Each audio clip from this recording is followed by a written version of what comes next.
नमस्कार साथियों, मैं आज अति महत्वपूर्ण सेशन के साथ आपके सामने पुनः उपस्थित हुआ हूं ताकि आने वाला एग्जाम में आपको अधिक से अधिक मदद मिल सके। जो भी बिहार टीचर एग्जामिनेशन का तैयारी कर रहे हैं दोस्तों, एक एक वीडियो आप देखने का प्रयास कीजिएगा। सभी वीडियो आपके लिए प्रस्तुत किया जा रहा है दोस्तों। इसके लिए बहुत कड़ी मेहनत की जरूरत होती है और मैं आपके लिए पूरा मेहनत कर रहा हूँ। आप भी पूरी ताकत लगा दीजिए ताकि कोई भी एग्जामिनेशन में आप बैठे तो आपका सफलता सुनिश्चित हो सके। तो मैं वैसे वैसे क्वेश्चन आपके सामने प्रस्तुत करूंगा दोस्तों। पहला क्वेश्चन है, किसने कहा था भारत अर्ध संघात्मक राज्य है? किसने कहा था कि भारत अर्ध संघात्मक राज्य है? तो ये केसी व्हीलर ने कहा था। किसने कहा था? केसी व्हीलर ने कहा था। ऑप्शन बी हो जाएगा। नेक्स्ट क्वेश्चन है, संविधान को एक पवित्र दस्तावेज किसने कहा है? संविधान को एक पवित्र दस्तावेज किसने कहा था? तो ये डॉक्टर भीमराव अंबेडकर ने कहा था। ऑप्शन ए हो जाएगा। क्लियर। नेक्स्ट क्वेश्चन है, नीली क्रांति का संबंध किससे है? नीली क्रांति का संबंध किससे है? तो ये मत्स्य पालन से होता है दोस्तों। किससे होता है? मत्स्य पालन से होता है। नीली क्रांति का संबंध मत्स्य पालन से होता है। देखिए, मत्स्य पालन और ये मछली पालन, ये दो गो ऑप्शन दे दिया है, इसलिए उपर्युक्त में से एक से अधिक हो जाएगा दोस्तों। ऑप्शन डी हो जाएगा। क्लियर। नेक्स्ट क्वेश्चन है, कंप्यूटर में डीडीएल का पूर्ण नाम क्या है? कंप्यूटर में डीडीएल का पूर्ण नाम क्या है? तो डीडीएल का जो पूरा नाम होता है डाटा डिफिनेशन लैंग्वेज होता है। डाटा डिफिनेशन लैंग्वेज होता है। ऑप्शन क्या हो जाएगा? Data definition language. तो डाटा डिफिनेशन लैंग्वेज जो है ऑप्शन किस में दिया हुआ है? ऑप्शन बी में दिया हुआ है। लैंग्वेज को थोड़ा सही कर लीजिएगा, LA हो जाएगा, LAN। क्लियर। नेक्स्ट क्वेश्चन है, कौन सा तत्व कमरे के ताप पर द्रव अवस्था में रहता है? कौन सा तत्व जो है कमरे के ताप पर द्रव अवस्था में रहता है? तो पारा को आप देखेंगे तो ये कमरे के तापमान पर क्या रहता है? द्रव अवस्था में रहता है। ये एक धातु है। पारा क्या है? एक धातु है, जबकि वो धातु अगर पूछेगा तो ब्रोमीन हो जाएगा। ध्यान में रखिएगा। नेक्स्ट क्वेश्चन है, किस नदी को पीली नदी के नाम से जाना जाता है? कौन सा नदी है जो कि पीली नदी के नाम से जाना जाता है? तो हुहांगो नदी है। कौन नदी है? हुहांग नदी को जो है पीली नदी के नाम से जाना जाता है। ऑप्शन क्या हो जाएगा? ऑप्शन सी हो जाएगा। नेक्स्ट क्वेश्चन है, कुतुब मीनार के पास स्थित कौन सी मस्जिद के बारे में यह माना जाता है कि वह दिल्ली में बनने वाली पहली मस्जिद थी? कुतुब मीनार के पास स्थित कौन सी मस्जिद के बारे में यह माना जाता है कि वह दिल्ली में बनने वाली पहली मस्जिद थी? तो कौन सा मस्जिद था? कुब्बत उल इस्लाम मस्जिद था। कौन था? कुब्बत उल इस्लाम मस्जिद था, जो कि कुतुबुद्दीन ऐबक ने बनवाया था। क्लियर। ऑप्शन सी हो जाएगा। नेक्स्ट क्वेश्चन है,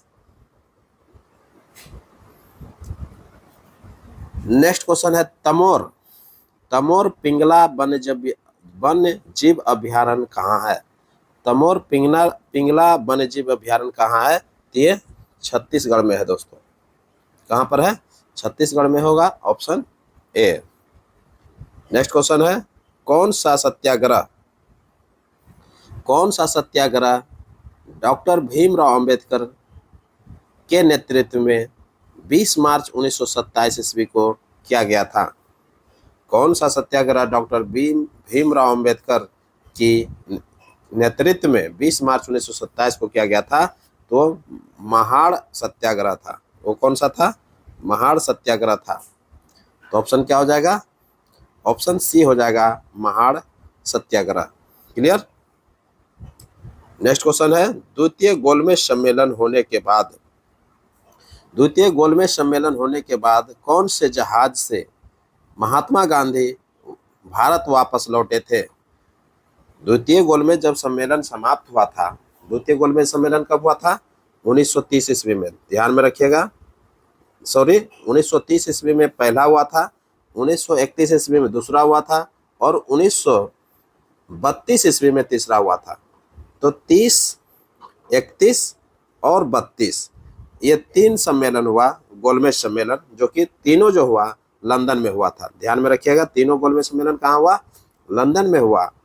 तो वही कह रहा है कि द्वितीय गोलमेज सम्मेलन में जो है गांधी जी भाग लिए थे। द्वितीय गोलमेज सम्मेलन में क्या किए थे? कांग्रेस के तरफ से गांधी जी भाग लिए थे।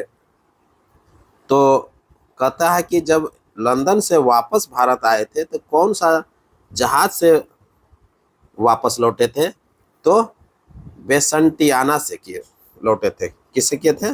बेसंटियाना जहाज से लौटे थे। ऑप्शन क्या हो जाएगा? ऑप्शन बी हो जाएगा, बेसंटियाना। क्लियर? जबकि एसएस राजपुताना जो है, ये राजपुताना जो जहाज देख रहे हैं, इससे गए थे। द्वितीय गोलमेज सम्मेलन में अगर भाग लेने के लिए पूछेगा कि द्वितीय गोलमेज सम्मेलन में गांधी जी जो लंदन गए थे किस जहाज से पहुंचे थे, तो वह एसएस राजपुताना जहाज से गए थे। जबकि लौटे थे बेंसिटियाना करके, बेंसिटियाना जहाज का नाम था, उसी से वो लौटे थे। तो क्लियर हो गया होगा। तो कांग्रेस जो है प्रथम एवं तीसरा गोलमेज सम्मेलन में भाग नहीं लिया था दोस्तों। ये एकदम सारा मैं डिक्लेयर कर रहा हूं दोस्तों। 3 गोलमेज सम्मेलन हुआ, पहला 1930 में, दूसरा 1931 में और तीसरा जो हुआ 1932 में। तो तीनों गोलमेज सम्मेलन में जो है एकमात्र व्यक्ति थे जो कि भीमराव अंबेडकर ने भाग लिया था और मुस्लिम लीग भी भाग लिया था, और मुस्लिम लीग भी भाग लिया था। ये क्वेश्चन पूछ लेता है कि कौन व्यक्ति थे जो कि तीनों गोलमेज सम्मेलन में भाग लिए थे? तो डॉक्टर भीमराव अंबेडकर भाग लिए थे और उधर मुस्लिम लीग जो है भाग लिए थे तीनों गोलमेज सम्मेलन में। तो क्लियर हो गया का? कांग्रेस के बारे में अगर पूछेगा, कांग्रेस किस सम्मेलन में भाग लिया था? तो द्वितीय गोलमेज सम्मेलन में भाग लिया था, जो कि द्वितीय गोलमेज सम्मेलन में कांग्रेस के तरफ से गांधी जी भाग लिए थे। क्लियर हो गया होगा। पहला और तीसरा जो गोलमेज सम्मेलन हुआ था उसमें कांग्रेस भाग नहीं लिए थे। क्लियर हो गया होगा। तो इस तरह से आप क्लियर हो गए होंगे। एक एक क्वेश्चन मैं आपके सामने प्रस्तुत करूंगा और सारा क्वेश्चन क्लियर करूंगा दोस्तों। जब ये तीनों गोलमेज सम्मेलन हुआ था लंदन में, तो उस समय जो लंदन ब्रिटेन का जो प्रधानमंत्री थे वो रैमजे मैकडोनाल्ड थे। ब्रिटेन के प्रधानमंत्री कौन थे?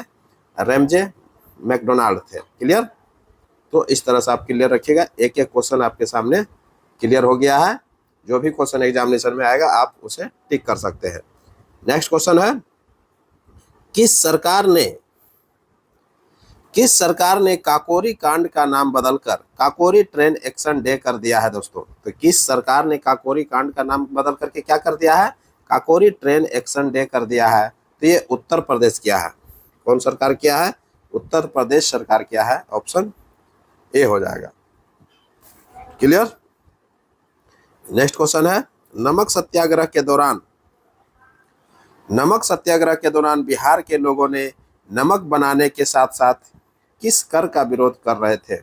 नमक सत्याग्रह के दौरान बिहार के लोगों ने नमक बनाने के साथ साथ किस कर का विरोध कर रहे थे? यानी कि वह कौन सा कर था जिसका विरोध कर रहे थे? ये कर है तो चौकीदारी कर था। क्या था? चौकीदारी कर था। ऑप्शन चौकीदारी कर हो जाएगा। तो ये चौकीदारी कर लीजिएगा, चौकीदारी हो जाएगा। तो चौकीदारी कर का जो है ना विरोध कर रहे थे। तो चौकीदारी कर का जो विरोध ये कहाँ पर कर रहे थे बिहार में? तो बेगूसराय जिला में कर रहे थे। अगर बिहार में अगर पूछ ले कहाँ किया जा रहा था चौकीदारी कर का, तो ये बेगूसराय में। क्लियर हो गया होगा। तो ऑप्शन चौकीदारी कर हो जाएगा, सी हो जाएगा। नेक्स्ट क्वेश्चन है, गांधी जी हरिजन पत्रिका को किस भाषा में लिखते थे? गांधी जी जो है हरिजन पत्रिका को किस भाषा में लिखते थे? तो अंग्रेजी भाषा में लिखते थे। ध्यान में रखिएगा, गांधी जी जो है हरिजन पत्रिका को किस भाषा में लिखते थे? अंग्रेजी भाषा में लिखते थे। क्लियर? जबकि हरिजन बंधु नामक पत्रिका को जो लिखते थे वो गुजराती भाषा में लिखते थे। ध्यान में रखिएगा, हरिजन पत्रिका का जो को किस भाषा में लिखते थे? हरिजन जो पत्रिका था उसको अंग्रेजी भाषा में लिखते थे। हरिजन बंधु करके एक पत्रिका था, उसको गुजराती भाषा में लिखते थे, ध्यान में रखिएगा।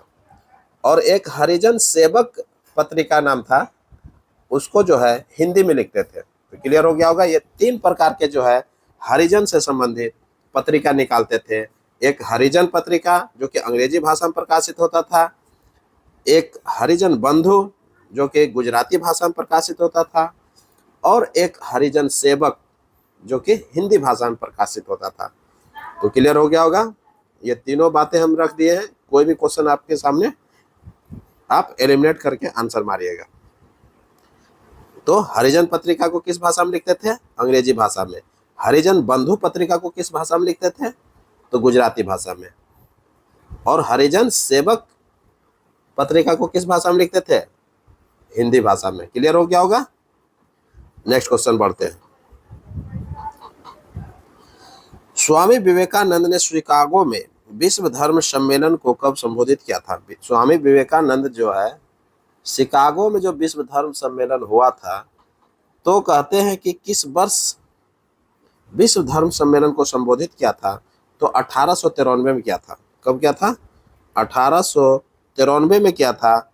ऑप्शन क्या हो जाएगा? 1893 हो जाएगा, ऑप्शन ए हो जाएगा। क्लियर। नेक्स्ट क्वेश्चन है, बिहार में मौर्यकालीन अभिलेख कहाँ मिले हैं? बिहार में जो मौर्यकालीन अभिलेख मिले हैं वो कहाँ मिले हैं?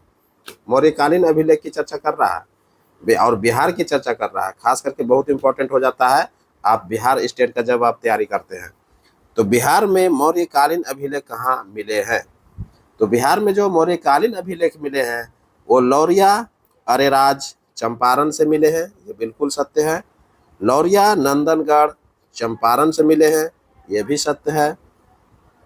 रामपुरवा, चंपारण से मिले हैं। ये भी सत्य है। तो बिहार में जो मौर्यकालीन अभिलेख मिले हैं, लौरिया, अरेराज, चंपारण से, लौरिया, नंदनगढ़, चंपारण से, रामपुरवा, चंपारण से। तो तीनों जो है ये मौर्यकालीन अभिलेख मिले हैं। तो उपयुक्त में से एक से अधिक हो जाएगा।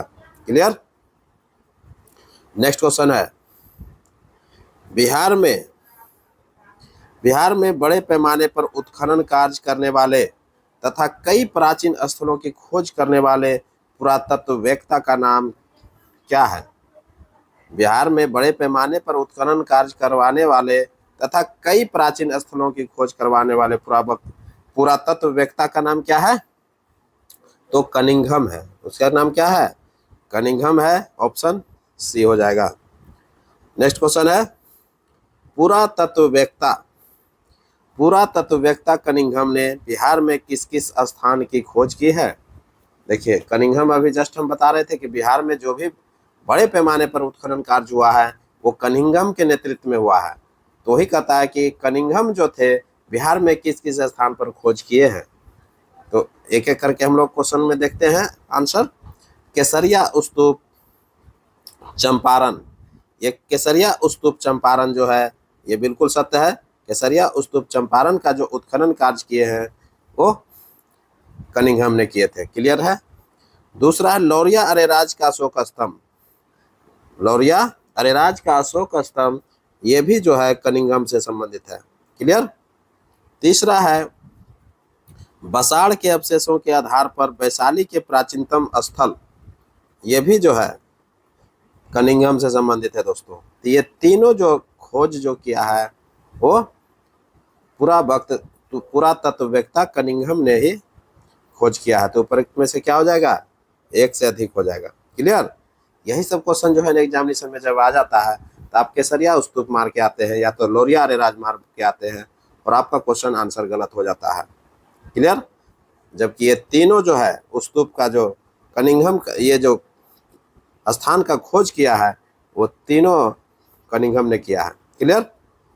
नेक्स्ट क्वेश्चन है, केवल पादप कोशिकाओं में पाया जाता है। देखिए, केवल जो पादप कोशिका में पाया जाता है वो क्या पाया जाता है? सिर्फ पादप कोशिका की चर्चा कर रहा है। तो पादप कोशिका में जो केवल पाया जाता है वो लवक पाया जाता है। क्या पाया जाता है? लवक पाया जाता है। ऑप्शन बी हो जाएगा।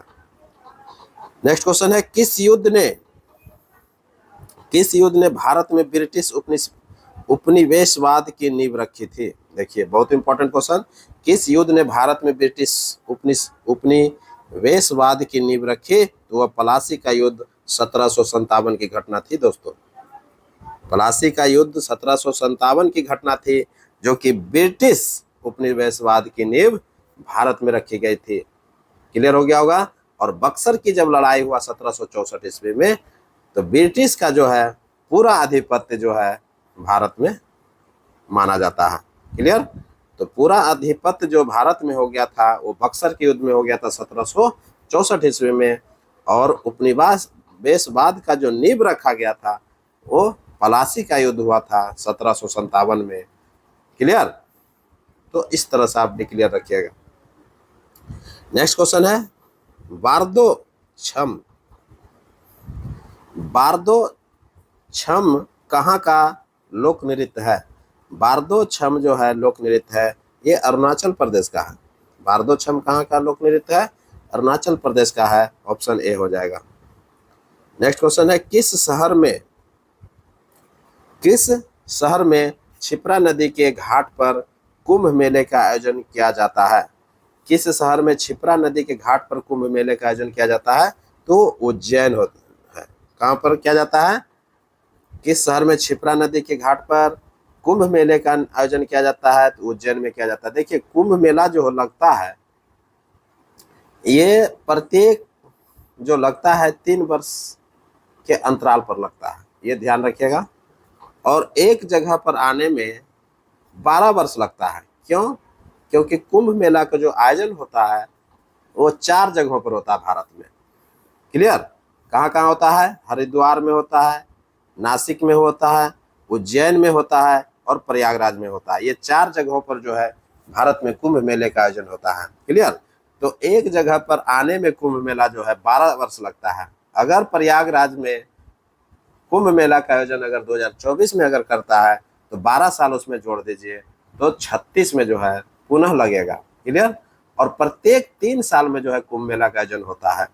जैसे 2024 में अगर ये माना है कि 2024 में अगर लग रहा है प्रयागराज में कुंभ मेला, तो 3 साल के बाद 2027 में लगेगा हरिद्वार में, फिर 3 साल के बाद जोड़ दीजिए तो कहाँ लगेगा?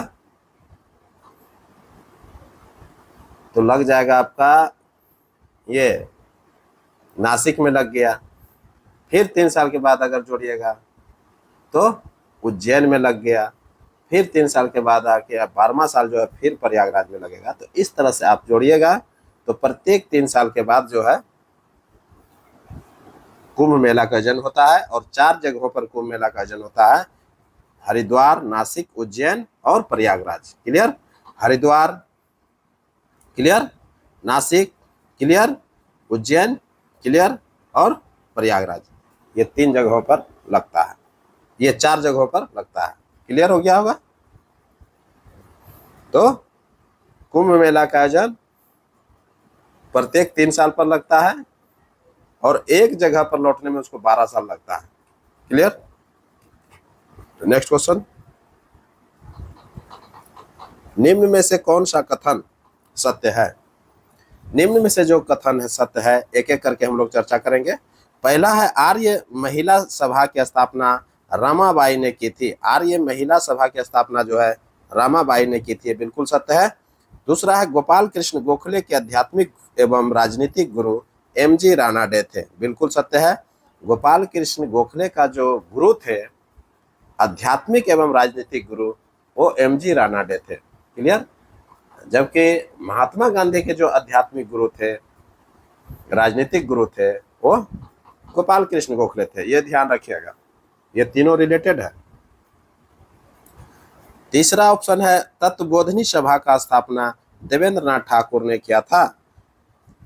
तत्वबोधिनी सभा का जो स्थापना किया था देवेंद्र नाथ ठाकुर ने किया था, ये बिल्कुल सत्य है। तो उपर्युक्त में से तीनों कथन क्या है? सत्य है। तो ऑप्शन क्या हो जाएगा? ऑप्शन डी हो जाएगा।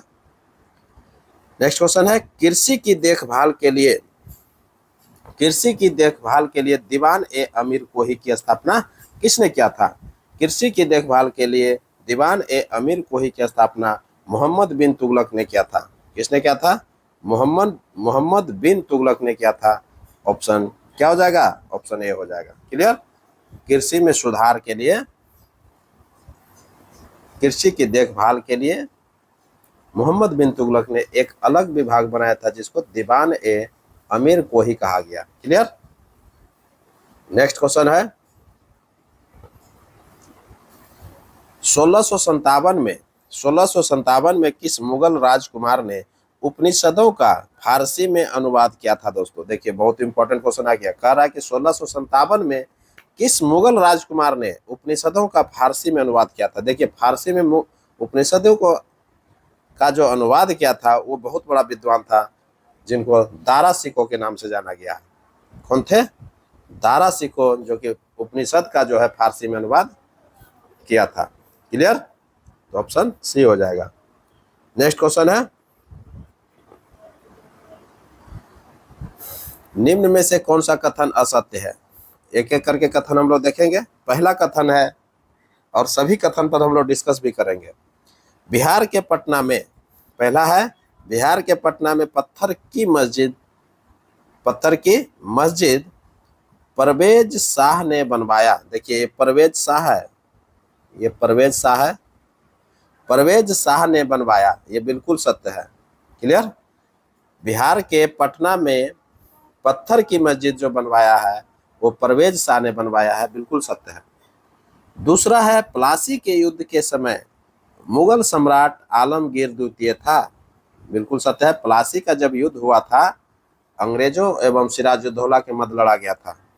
प्लासी के युद्ध में ही जो है अंग्रेजों ने भारत पर उपनिवेशवाद का नींव डाल दिया था और पूरी तरीका से जो भारत पर आधिपत्य जमा लिया वो बक्सर का युद्ध 1764 में हुआ था। क्लियर? तो ही कहता है कि प्लासी के युद्ध के समय मुगल सम्राट आलमगीर द्वितीय था, तो बिल्कुल सत्य है कि आलमगीर द्वितीय ही उस समय था मुगल सम्राट। क्लियर? तीसरा है अहमदिया आंदोलन। देखिए ये अहमदिया दोनों सटा हुआ है दोस्तों, ये ध्यान में रखिएगा। अहमदिया आंदोलन के संस्थापक गुलाम अहमद थे। अहमदिया आंदोलन के संस्थापक कौन थे? गुलाम अहमद थे, ये बिल्कुल सत्य है। तो ये तीनों कथन सत्य हो गया। तो प्रयुक्त में से क्या हो जाएगा? ये तीनों कथन सत्य हो गया। असत्य की खोज करना था, असत्य तो नहीं मिला, तो इसलिए नन ऑफ दिस हो जाएगा। क्लियर? ऑप्शन ए हो गया। नेक्स्ट क्वेश्चन है प्रथम बौद्ध महासभा कहाँ आयोजित हुई थी? प्रथम बौद्ध महासभा कहाँ आयोजित हुई थी दोस्तों? ये राजगीर में आयोजित हुआ था। प्रथम बौद्ध महासभा कहाँ आयोजित हुआ था? तो राजगीर में हुआ था। 483 ईसा पूर्व में हुआ था। और गौतम बुद्ध की जब मृत्यु हुआ था उसी समय जो है उसके बाद ही प्रथम बौद्ध महासभा हुआ। राजगीर में सप्तपर्णी गुफा में हुआ था। उस समय जो मगध का सम्राट था अजातशत्रु था और इसकी अध्यक्षता जो है प्रथम बौद्ध महासभा का कौन कर रहा था? महाकश्यप कर रहे थे। क्लियर? तो राजगीर हो जाएगा आंसर। क्लियर हो गया? नेक्स्ट क्वेश्चन देखते हैं। भारत में प्रथम जनगणना किस वर्ष प्रारंभ की गई थी? भारत में प्रथम जनगणना जो है किस वर्ष प्रारंभ की गई थी? तो भारत में प्रथम जनगणना जो हुआ था उस समय लॉर्ड मेयो का शासनकाल चल रहा था, 1872 में हुआ था। कब हुआ था? लॉर्ड मेयो का शासनकाल चल रहा था और उस समय 1872 में प्रथम जनगणना भारत में हुई थी। जबकि नियमित जनगणना जो है 1881 में प्रारंभ हुआ, जो कि 10 वर्षीय जनगणना के रूप में प्रारंभ हुआ और वो लॉर्ड रिपन के समय में हुआ था। किसके समय में हुआ था? नियमित जनगणना का प्रारंभ जो है, अगर नियमित जनगणना पूछ लेगा कि नियमित जनगणना किसके शासनकाल में प्रारंभ हुआ, तो रिपन के समय में हुआ था 1881 ईस्वी में। क्लियर? उसी समय से 10 वर्षीय जनगणना आज तक चले आ रहा है। क्लियर? नेक्स्ट क्वेश्चन है सिंधु घाटी सभ्यता। सिंधु घाटी सभ्यता की सबसे महत्वपूर्ण विशेषता क्या है? सिंधु घाटी सभ्यता की सबसे महत्वपूर्ण अगर विशेषता थी तो वह पक्की ईंट से बनी इमारत थी। क्या थी? पक्की ईंट से हो जाएगा। देखिए ईद लिख दिया है, ईंट कर लीजिएगा। पक्की ईंट से बनी इमारत। क्लियर? तो पक्की ईंट से जो बनी इमारत थी यही सिंधु घाटी सभ्यता की सबसे महत्वपूर्ण विशेषता थी। सिंधु घाटी सभ्यता की खोज जो हुआ था 1921 ईस्वी में जॉन मार्शल के नेतृत्व में। किसके नेतृत्व में? John Marshall, sir John Marshall के नेतृत्व में दयाराम साहनी ने किया था। कब किया था? 1921 ईस्वी में। कभी कभी पूछता भी है कि सिंधु घाटी की सभ्यता 1921 ईस्वी में किसने किया था? तो दयाराम साहनी ने किया था। किसके नेतृत्व में? सर जॉन मार्शल के नेतृत्व में। क्लियर? सिंधु घाटी सभ्यता की मुख्य विशेषता थी, क्या थी? पक्की ईंट से बने मकान की प्रधानता थी, नगरीय सभ्यता थी, कांस्य युगीन सभ्यता थी, आद्य ऐतिहासिक सभ्यता थी और व्यापार प्रधान सभ्यता थी दोस्तों। क्लियर? नेक्स्ट क्वेश्चन, भारत में कागज का प्रयोग कब से प्रारंभ हुआ? भारत में कागज का प्रयोग कब से प्रारंभ हुआ? तो 12वीं शताब्दी में प्रारंभ हुआ था दोस्तों। कागज का प्रयोग कब हुआ था? 12वीं शताब्दी में हुआ था। जबकि कागज का प्रयोग सर्वप्रथम जो हुआ था वो चाइना में हुआ था। भारत में कब हुआ? 12वीं शताब्दी में हुआ। क्लियर? प्रमुख इतिहासकार के अनुसार जो है भारत में कागज का प्रयोग 12वीं शताब्दी में माना जाता है। सर्वप्रथम कागज का प्रयोग चाइना में हुआ था। भारत में कागज उद्योग का शुभारंभ सर्वप्रथम मुगल काल में कश्मीर के शासक जैनुल आबदीन के द्वारा किया गया था। भारत में कागज उद्योग का जो शुभारंभ हुआ था सर्वप्रथम मुगल काल में हुआ था और कश्मीर के शासक उस समय सुल्तान जैनुल आबदीन थे, वही जो है उन्हीं के द्वारा किया गया था। क्लियर? तो इस तरह से आप ध्यान में रखिएगा। नेक्स्ट क्वेश्चन है और ये अंतिम क्वेश्चन है। करा दक्षिण भारत के मंदिरों के आकर्षक, देखिए आकर्षक हो जाएगा, ये आकर्षण लिख दिया है, आकर्षक हो जाएगा, आकर्षक। करा दक्षिण भारत के मंदिरों के आकर्षक द्वार क्या कहलाता है? मतलब क्या कहलाते हैं? दक्षिण भारत के मंदिरों के आकर्षक द्वार को क्या कहते हैं? तो गोपुरम के नाम से जाना जाता है। किसके नाम से जाना जाता है? गोपुरम के नाम से जाना जाता है। यह हिंदू मंदिरों के स्थापत्य का प्रमुख अंग है दोस्तों। यह हिंदू मंदिरों के स्थापत्य का प्रमुख अंग है। क्लियर हो गया होगा? तो इसी के साथ अब हमको इजाजत दीजिए। मैं पुनः एक नए वीडियो के साथ आपके सामने उपस्थित होऊंगा। तब तक के लिए पढ़िए और नेक्स्ट वीडियो का इंतजार कीजिए। नमस्कार, जय हिंद।